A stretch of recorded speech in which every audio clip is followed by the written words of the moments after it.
Hello, I am Dr. Awitan. I am going to talk to you just like you are here in front of me at home. Those of you who have seen me in Google, Facebook, LinkedIn, YouTube, and other social media must be wondering why I have signed up in so many companies. Let me clarify that here. Since over 40 years ago, 1973 to be exact, when I started my practice as orthopedic surgeon, I realized that practicing my profession was just like doing any job of anyone else. I did not have time freedom and that I could not be financially free. I was so busy working, about 90 hours a week. I left the house at 6 o'clock in the morning when my children were still asleep and returned home at 10 o'clock at night when my children were already asleep.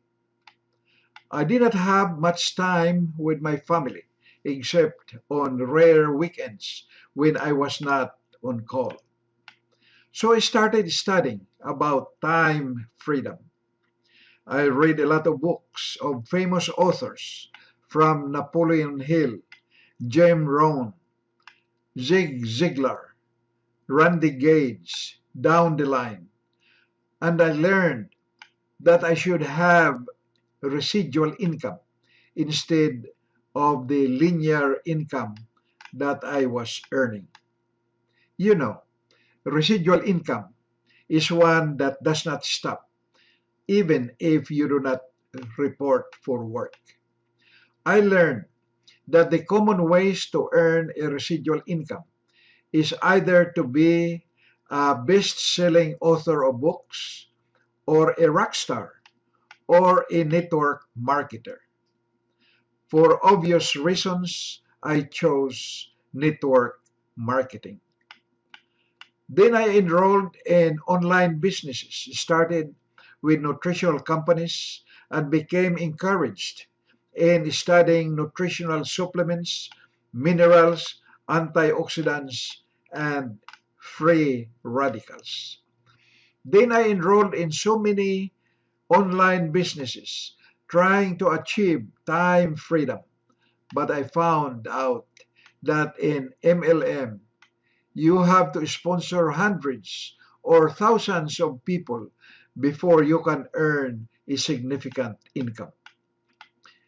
I had a lot of failures with only a few successes, but I did not quit looking.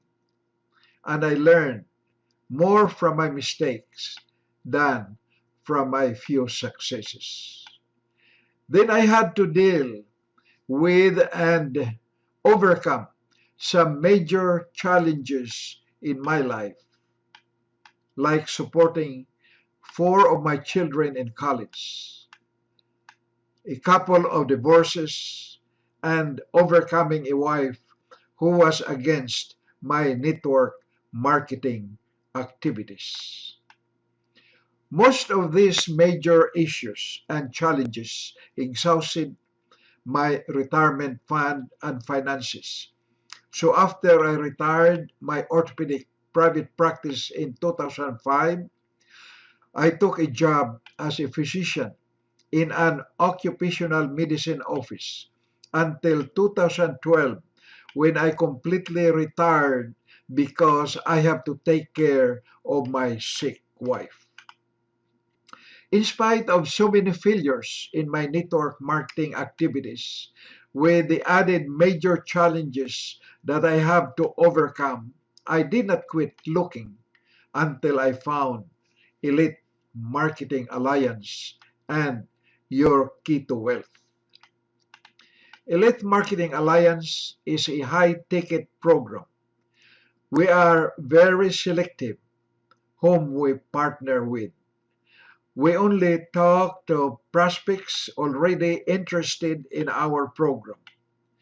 The community of highly qualified members helps us succeed in our business.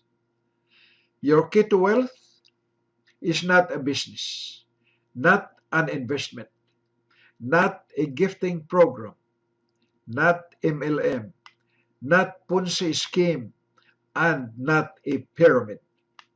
It is a private membership club where members come for wealth education and wealth creation.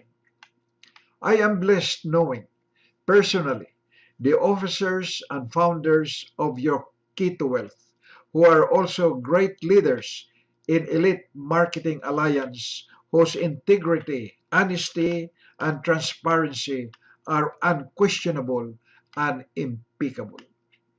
These individuals are, namely, Dana Ehrlich from California, Jimmy Hodges from Texas, and Walter Grabchenko from New York. Then I looked for ways to promote the above two programs. That's when I found my advertisingpace.com, Power Lead System, and EliteMarketingPro.com. I consider myself lucky that I met my international friends in the internet who are helping me with my mission to achieve financial and time freedom. These priceless friends are Rahul Mahajan from India, Ariel Folgero from Norway, Neboja Isledie from Serbia, Jack Jusevsky from Australia, and Peter Mingles from the United States. With their help and God's blessings, I'll be able to accomplish my mission. Now, you may still be wondering why at age 82, I'm still working hard on online businesses to achieve financial and time freedom. The answer is I have a mission to do. I have to help equip the charity hospital in my old country, the Philippines, the Philippine General Hospital, which serves the poor population of our country who cannot afford private medical care. Why do I want to do this? Is another story which I want to tell you now briefly. My father supported me to become a doctor because his intention was for me to help our poor people in our small barrio in the Philippines. But after I graduated as Doctor of Medicine, I went against his advice to go back home to serve our poor people. But instead, I specialized to become a surgeon and continued my training to become a board certified orthopedic surgeon by immigrating to the United States in 1965. My parents and seven of my sisters died without the benefit of my medical care because I was here in the United States busy treating sick people. So it is time to pay back what I owed my father. My late wife, Julie Granringer, was a philanthropist in her own right and had helped a lot of people with her pro bono practice as an immigration attorney. She died from stage 4 cancer in December of 2013. I felt it deeply to say that I missed her. So did a lot of our friends who mourned after her death. Her death hit me hard emotionally. After taking care of her at home while she was paralyzed and bedridden for 8 months, I realized the reality of mortality. Then I knew that you are only best remembered not by your riches, but by the people you have helped and the relationships you have nurtured long before you are gone. So that's my short story, straight from my heart to you. Why I still work hard is a sentimental reason. My big why. Thank you for listening. We'll see you later. Bye bye now.